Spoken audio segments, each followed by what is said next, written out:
rahmatullah mbokk yi fi toog yëpp may yëkkati sumay kàddu ci turu suñu kilifa mooy monsieur Siré Dia directeur général de la Poste waaye di tête de liste départementale de la coalition Benno Bokk Yaakaar mais ñun ñu koy wax affectueusement l'espoir de la jeunesse thiessoise kooku ci ay kàddoom laa di nuyoo gërëm leen sant leen di tàmbalee samay kàddu di nuyu di gërëm bu baax a baax waajuru Pape Jean yi ñëw teewee aussi manifestation bi raar na trop waaye tey wax pour yàlla gis nañ ko fii bu ci jógee aussi tey vraiment table bi vraiment mun naa ne c'est rehaussé par la présence de monsieur le haut conseiller monsieur Gningue vraiment ñu lay ziar di à travers bu ñu nuyu waa Thiénaba mais aussi di nuyu un frère Birane Seck aussi nekk Thiénaba di un fidèle collaborateur de DG Siré Dia bu ñu ci jógee aussi vraiment di nuyu Assane Mbaye Birane Ibou Diouf di ay jeunes projets ñëw teewee Siré Dia ñëw fii aussi ci manifestation bi mais tout d'abord fi may tàmbalee une fois de plus vraiment may wax mbooloo mi di wax assistance bi yëpp vraiment ñu tàccul ma jeune ñoo ko resi ñu tàccul ma leen di baax parce que li may faral di wax rek engagement yomb na mais détermination moo jafe vous êtes engagé et déterminé aux côtés du DG Siré Dia kon une fois de plus je ne vous encourage pas chaque jour moo leen ko car vous êtes dans votre rôle bi leen DG Siré Dia assigné mooy lan liggéey pour la massification surtout pour la jeunesse bu ma ci jógee aussi dafa am ko xam te ni sama xarit la di sama turandoo muy Mamadou Fall ñu bokk lu bëri ñu lay ziar bu baax a baax a baax su teewaay responsable jigéen ñi aussi vraiment yéen ñëpp ñu leen di ziar monsieur Jean aussi li ma ci teg mooy que ne aussi vraiment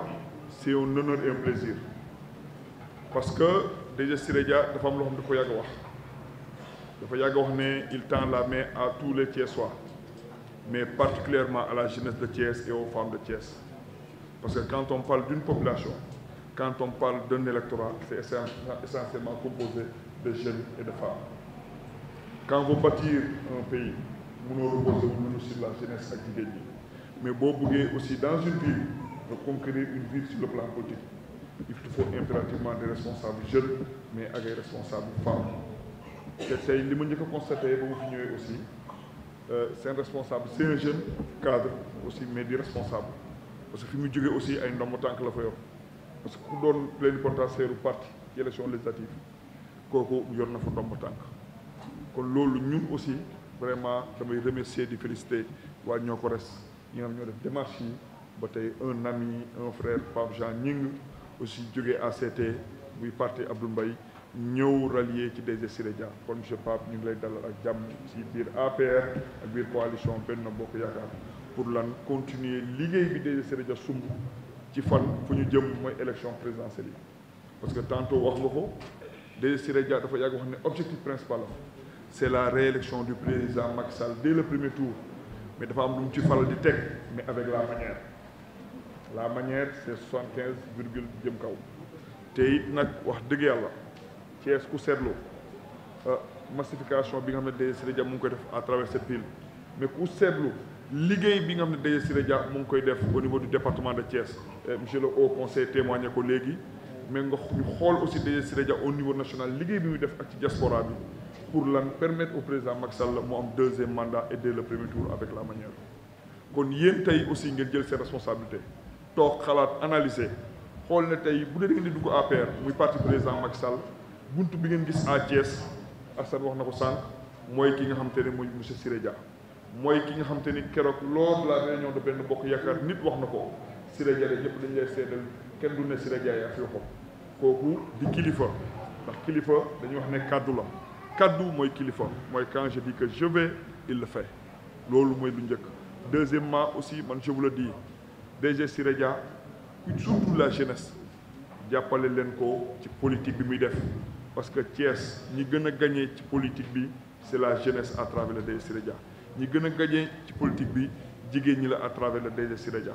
ñi gën a gagné ci politique bi mooy mouvement sportif bi à travers le DG Siré Dia ñi gën a gagné ci politique bu Siré Dia tey mooy lieu de culture kon aussi ñun ñi nga xam te ne ay doomu Thiès lañu on se doit parce que ni ko tubaab di waxee l'heure du bilan a sonné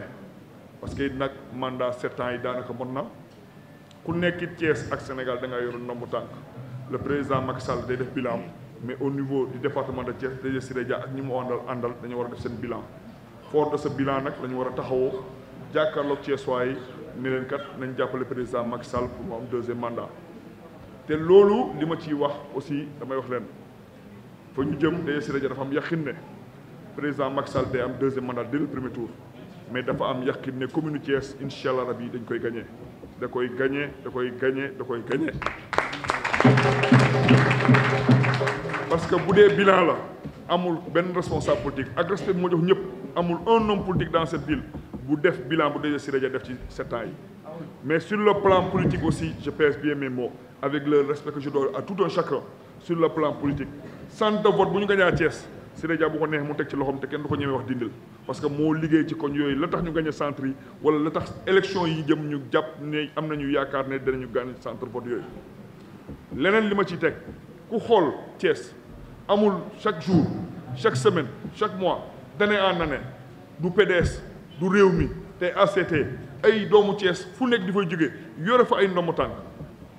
ay conseils municipaux ay plénipotentiaires ñëw pour grossir rang APR à travers qui le DG Siré Dia marque de confiance la mais ça prouve une fois de plus que ne travail bi nga xam te ne mu ngi ko def ci terrain bi ça a porté ses fruits parce que daa lu ñuy fàtte li ma koy wax souvent l'APR de 2012 à 6% et à 43% jéego bi ñu def ci 7 ans yi gëm nañ ne élection présidentielle yi ñëw le débat sera clos parce que c'est un homme qui a fait un bilan muy DG Siré Dia et des hommes qui n'ont pas de bilan et Thiès waay foog naa ne fi ñu jëm souvent on le dit Thiès dëkku bañkat la ñu te bu dee dëkku bañkat la ñu kat foog naa ne kii jàppale dëkk bi moom la ñu war a jàppale te bañ a jàppale ñi nga xam te ni defaluñu dara dëkk bi te amul njëriñ dëkk bi te may wax leneen dama ne Siré Dia képp ku mu gagné ci élection législative yi passé en tant que tête de liste départementale kooku bu ñu naxante ñooñu mënuñoo gagné Macky Sall élection présidentielle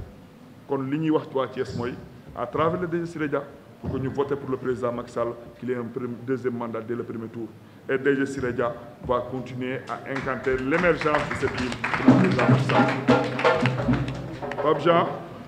am na loo xamante ni aussi dama ko ci boole c'est Aliou Sy et Aliou Gangué du mouvement Nanka qui sont là tey nag aussi leneen li may wax aussi mouvement bi nga xamante ne moo taxaw tey pour jàppale DG Siré Dia mooy que ne tey dañu nekk ci phase boo xam boo amoon solo DG Siré Dia mooy parrainage yi